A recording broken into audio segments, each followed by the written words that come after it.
আমরা আপনাদের কাছে এতটুকু প্রত্যাশা রাখতে চাই যে আপনারা আমাদের যেমন ভালো দিকটা তুলে ধরবেন, যেমন আমাদের খারাপ দিকটা আমাদেরকে আপনারা তুলে ধরবেন।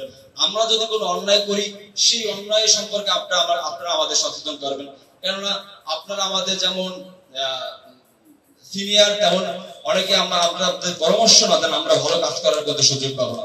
অতএব আপনাদের কাছ থেকে আমরা এতটুকু আশা রাখতে পারি আপনারা আমাদেরকে বিভিন্ন ভাবে পরামর্শ দিবেন যে সমাজে কোনো জায়গায় অর্থাৎ আমাদের কাছে অনেক কিছু নলেজ না থাকতে পারে, যেহেতু আপনারা সাংবাদিকতা করেন একটি গুরুত্বপূর্ণ রাষ্ট্রীয়, আপনারা যদি আমরা এরকম বলি একটা রাষ্ট্রের গুরুত্বপূর্ণ স্তম্ভের মধ্যে সাংবাদিকতা।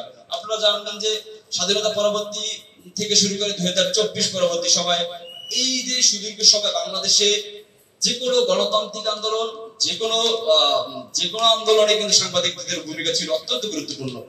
এর জন্য আপনাদের কাছে আমাদের উদাত্ত আহ্বান, আমরা যেমন সমাজের জরাজীর্ণ মুক্ত করার জন্য সমাজের অপশক্তি যারা আছেন সমাজকে যারা কলুষিত করতে চায় এর বিপক্ষে কাজ করতে, তেমনি আপনারা যদি আমাদেরকে পছন্দ করে থাকেন, ভালোবাসেন, ছাত্রদলকে যদি আপনারা যদি সহযোগিতা করেন, অবশ্যই ছাত্রদল আপনাদেরকে বিভিন্ন ভাবে আপনাদের সাথে আছে এবং থাকবে।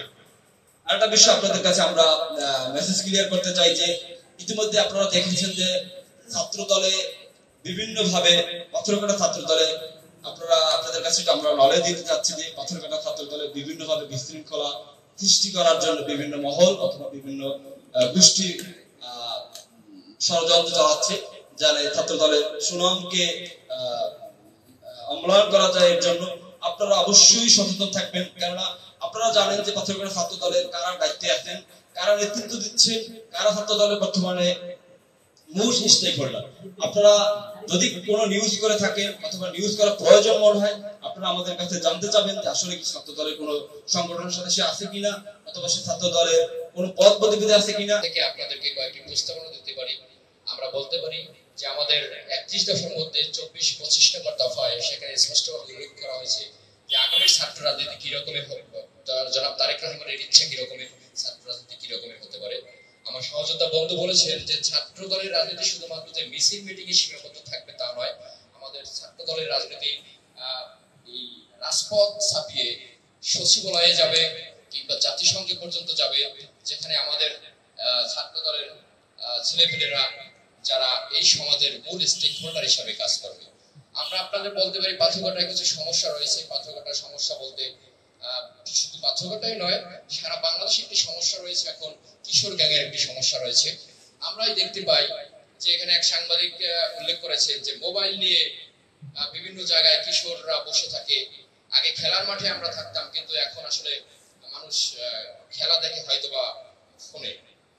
আমরা এই সংস্কৃতিকে যদি পাল্টাতে চাই আমরা একা পারবো না, আমাদের প্রশাসনকে আমাদেরকে সহযোগিতা করতে হবে, গণমাধ্যম কর্মীদের আমাদেরকে সহযোগিতা করতে হবে।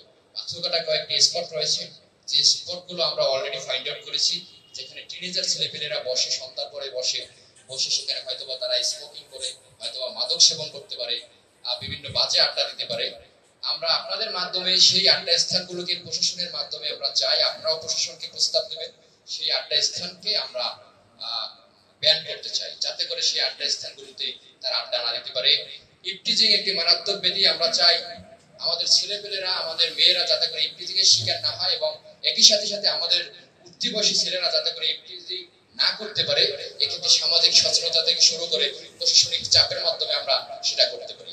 আমরা কলেজের যে সমস্যাগুলো আছে এগুলো আপনাদের রুটিনের মধ্যে নিয়ে একটি দীর্ঘমেয়াদী পরিকল্পনায় কিভাবে ছাত্র ভাইরা কোনো সমস্যা সম্মুখীন ছাড়াই তার পাঠদান ক্লাসটা চলে এবং তার যে শেষ ক্লাসটা পর্যন্ত যেন সে ক্লাসের তার বেঞ্চে বসে ক্লাসে পাঠদান করতে পারে, সেটি আপনাদের মাধ্যমে নিশ্চিত হোক, এটা আমার আশা।